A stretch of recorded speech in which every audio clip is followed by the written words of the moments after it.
السلام عليكم ورحمة الله وبركاته. ولا ليال سوماليي غور ولبي غوب ولبا كما داري دونا لهذا الكين إن شاء الله تبارك وتعالى. هل كان واحد كوسو قدبين دونا عمل كاس عدي سميسه maalinta qiyaamo marka hooska rabbi mooyaan hooska uu sajrin waxa uu ka mid noqon doonaa kuwa harsada hooskaas sida uu noo tilmaamay soo baneeyay Muhammad nabadi naxariis dushiisa aatay sidoo kale nabigeena wuxuu yiri ku daweeya kuwiina xanuunsanayna ku daweeya ayuu yiri amalkaas ilaahi tabaaraka wa taala marka uu tilmaamay muuminiinta iyo kuwa jannada ilaahi subhanahu wa taala doonayna waxa uu ku sifeeyay kuwa amalkaasi wax ka sameeya amalkaasi waxa uu leeyahay cimri dheeri adduunkana waa lagu liibaanaa آخرنا ولا قولي بأنا عد عمل كاسي سميس هذا عمل كاسي ما قرنا يسا وصدقة وحربا إن الله بقي سوق جاوان وصدقة لحجرته أيدي سوق بيو حد ما قشين مهما هذا صومالية أما وراه هذا صومالية إيه ترى صدقة وتفرطي هذا بس ده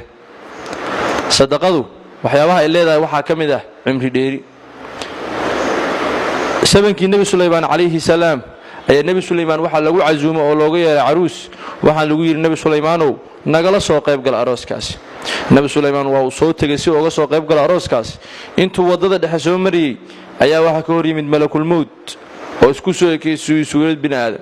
وحونا وشاقي إنه يهي ملك الموت أو دونيه أروس أو أصعده نينك عروس كا عاو أقل قليه إنه نفتك سوق هذا أجسي سي قاضي النبي سليمان أرنتي بكمرجودي وحنا نيدي سويدي محاد كتجيس عروس كان مروجة إسكو بدلية أو إسكالله بتو جورجي سأيو كنا عبد النبي سليمان عليه السلام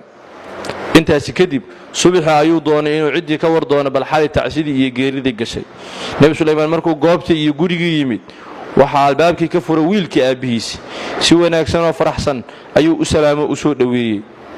وحو أركين يقولي واحد تعسيان واحد جري وسكت عند النبي سليمان نيدي سأيو يدي صوتي ملك الموت شايك ويري عاويا نفتك سوق هذا يا عروسك نوانول يا عد وافرح صنطة وعد أروس السدي وحجران أنت اسمركو سؤالي أيام مركب وحى أصوب بحي ملك الموت وحوني النبي سليمان وحى الله يا بنتهاي شالي ويها عن كل شيء وعن رموبين مانتي ها أيو النبي سليمان وحى كيري عروسك أبيس أيا إسلام مساكينه oo kaalmo weydiisatay siiyay sadaqo isla markaasna waa u duceysay waxay tiri ilaahow caruuski iyo caruusadaba cimrigooda dheeree ilaahay tabaaraka wa taala tii ayuu u aqbalay oo cimrigooda waa la dheereeyay sidii ayaana ajashi loogu dibdhigay ajiib halkaas waxaad ka arkaysaa sadaqo inay wad furato ama sadaqadu cimri dheeri inay leedahay sidoo kale nabigeena naxariisi nabadgelyo dushiisa aatay wuxuu yiri daawu mardaakum bisadaqa kuwiina xanuunsanay sadaqada ku daweeye qasadani waxay ka dhacday dalka Sacuudi Carabiya maama ayaa xanuunsanaysay labadeeda kiliyoodna waxay ahaayeen kuwa aan shaqeynaynin maalin kasta waa la meeri jiray labada kiliyood markii dambe ayay dooneen qoyskeedii inay kili u iibiyaan oo qof kale uga iibiyaan si ay ugu noolaato cid faqara gabadhooda ayaa codsaday inay ka iibsadaan kilida waxayna sheegeen inay sii doonaan lacag 300 oo riyaal ah sidii ayaa gabadhii lagu soo kaxeeyay subaxii markay eedin operation kala galo oo kaliyaha loo kala bedelo gabadhan iyo islaanta xanuunsanaysay ayay ooysay gabadhii habeenkii maamadii ayaa weydiisay maxaad la ooynaysaa gabar yahay waxa ay ku tiri waxaan la ooynayaa baahida ciddayda haysa oo sababtay inay kalideeda iibsadaan hooyadii ayaa calool xumoto ka qiirootay isla markaasna waxa uu yeertay wiilkeedii oo waxay ku tiri wiilkaygiiyo ii keen lacagtii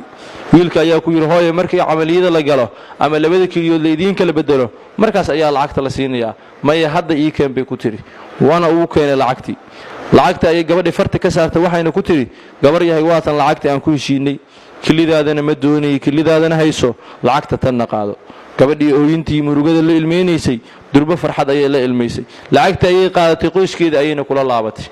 subaxii ayay wacday dhakhtarkii waxayna ku tiri saaka operationka ama shaqadii loo baahnaa qaliinka ah waa baaqday ayay ku tiri maamadii xanuunsanaysay laakiin ii kaalay waxaan doonayaa sida caadada ahayd inaad kaliyaha ii dhaqdo ii sifayso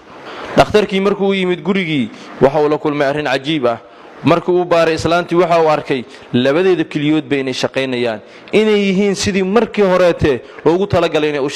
u shaqeynayaan cajiib kolkii uu weydiiyeyna waxay u sheegtay inaysan wax dawaa ama wax umuur oo kale aysan sameeynin ilaa qaliinka ay u joojisay ciddii ay la gashay heshiiska inay keliyaha kala bedeshaan inay lacagta ku sadaqaysatay iskagana tanaasushay kelidii ay kala bixaysay. haddaba walaalayaal halkaas waxaad ka arkaysaan sadaqadu inay leedahay umuuro cajiib ah oo dhan walba ah, aakhirana intaas in ka sii badan uu ka faa'iidayay saaxiibkeeda wax sadaqaystaa. haddaba walaalayaal ku dadaala sadaqada, ayada ayaa adduun iyo aakhiraba idin fura doontee. siina faafi muuqaalkan, waadna ku mahadsan tahay daawashadaada.